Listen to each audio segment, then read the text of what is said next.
So these pipes that I'm fitting, just a 3-piece fitting, so got a tapered ring there, then another ring that slides up on the back of it to stop it from moving, and then this bit screws on.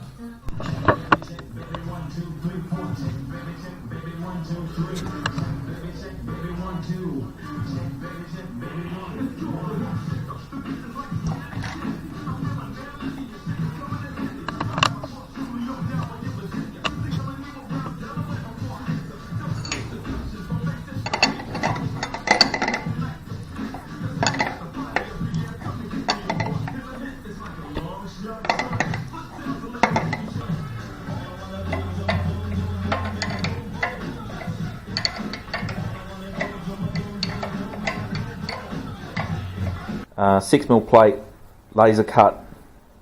It's going to hold the bracket for the coils. The bit I like about it is it came out good. It was powder coated, and the finish came out really nice. And also, I like how the design for the laser cut is mirrored between the bracket there and the coil holder. So the actual bracket bolts on here, bolts on either side, and then there's a bolt in the middle there.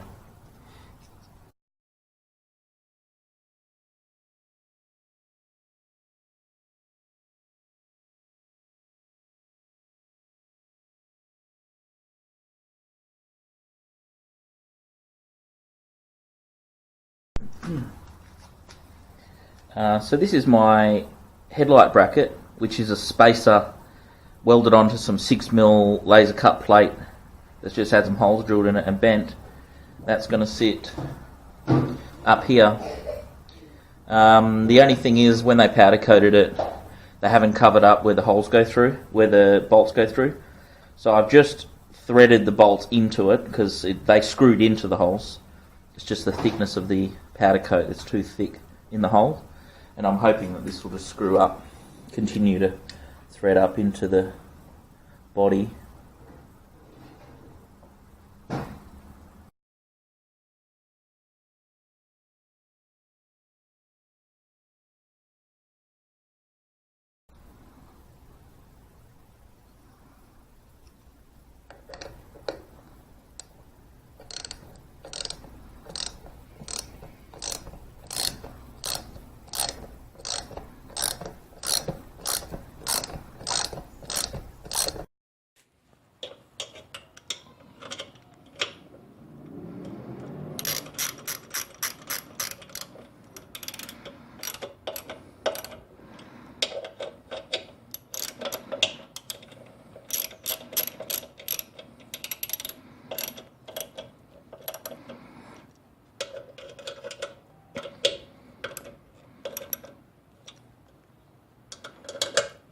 So I've modified this tray now, so the bolt's coming in from the bottom. Before they went into the top, and then this plate here was threaded, and it created a problem.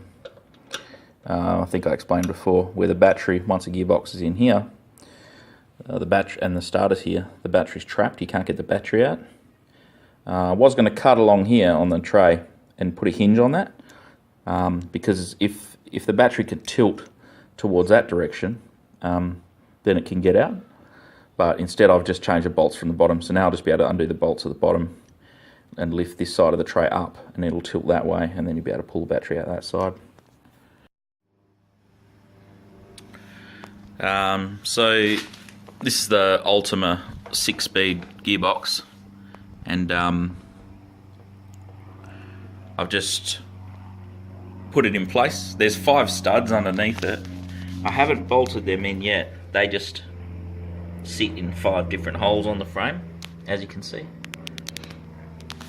I've got a couple of rags just in some of the sensor ports, like some of these wires and that plug in. A couple of them actually plug into the gearbox. The only other thing I had to do was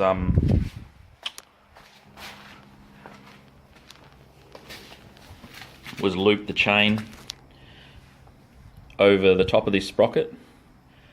There's a fair bit of play. The holes for the gearbox are elongated. They're not just a single hole. So this gearbox can actually slide back and forth a little bit. And that gives you a little bit of room to put the chain on. I'll just bolt this up.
That one was quite hard to get in.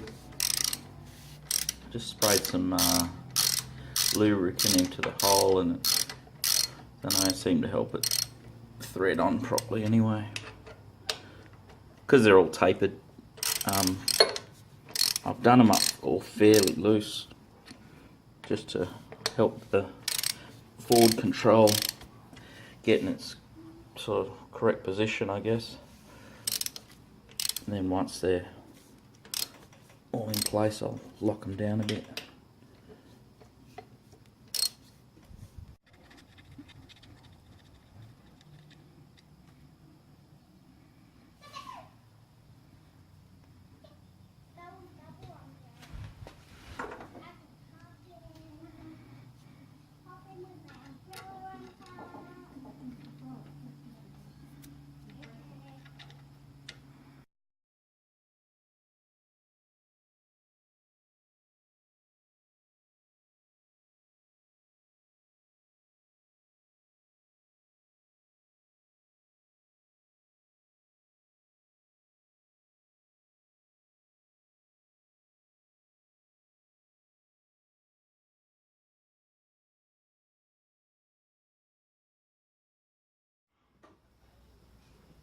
This is the primary spacer plate.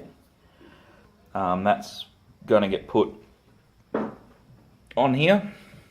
It's a pretty sexy looking piece of metal actually. It's all one piece machined.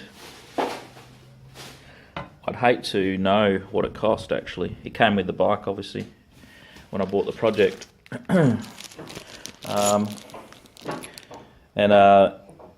I like how I've made myself some notes here.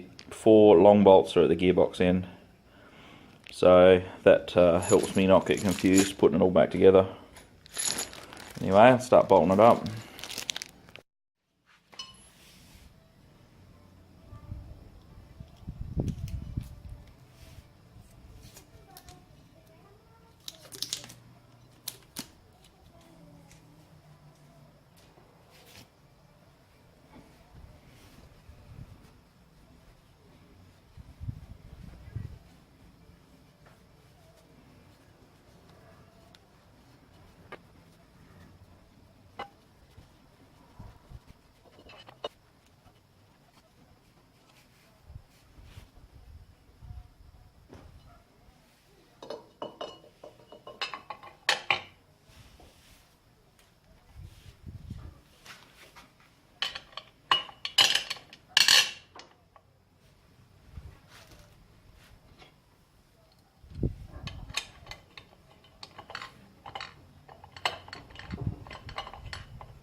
Well, that's the end of episode 5. Thanks for watching. Hit subscribe, stay tuned. There's going to be this bike involved in a photo shoot with a hot West Australian bikini model coming up on the channel. So please hit subscribe to see that. Cheers.